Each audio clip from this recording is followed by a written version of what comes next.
College में happy married life पर एक कार्यक्रम हो रहा था जिसमें कुछ शादीशुदा जोड़े हिस्सा ले रहे थे।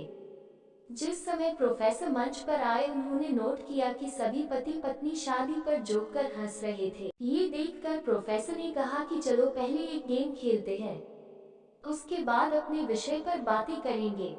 सभी खुश हो गए और कहा कौन सा गेम।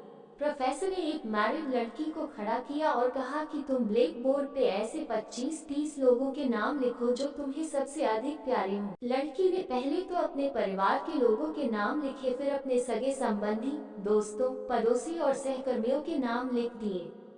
अब प्रोफेसर ने उसमें से कोई भी कम पसंद वाले 5 नाम मिटाने को कहा। लड़की ने अपने सहकर्मियों के नाम मिटा दिए। प्रोफेसर ने और 5 नाम मिटाने को कहा। लड़की ने थोड़ा सोचकर अपने पड़ोसियों के नाम मिटा दिए।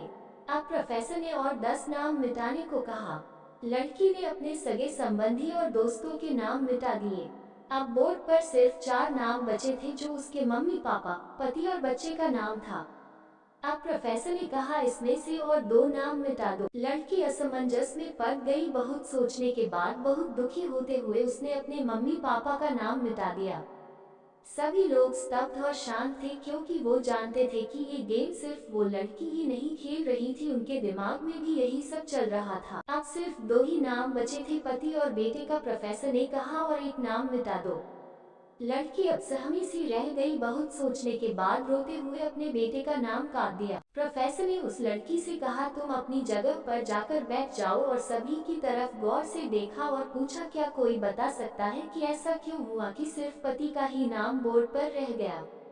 कोई जवाब नहीं दे पाया, सभी मुंह लटका कर बैठे थे। प्रोफेसर ने फिर उस लड़की को खड़ा किया और कहा ऐसा क्यों?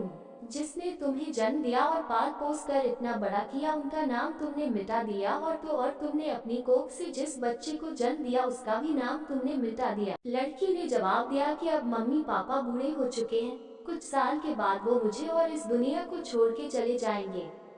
मेरा बेटा जब बड़ा हो जाएगा तो जरूरी नहीं कि वो शादी के बाद मेरे साथ ही रहे, लेकिन मेरे पति जब तक मेरी जान में जान है तब तक मेरा आधा शरीर बन के मेरा साथ निभाएंगे। इसलिए मेरे लिए सबसे अजीज मेरे पति हैं। प्रोफेसर और बाकी स्टूडेंट ने तालियों की गूंज से लड़की को सलामी दी।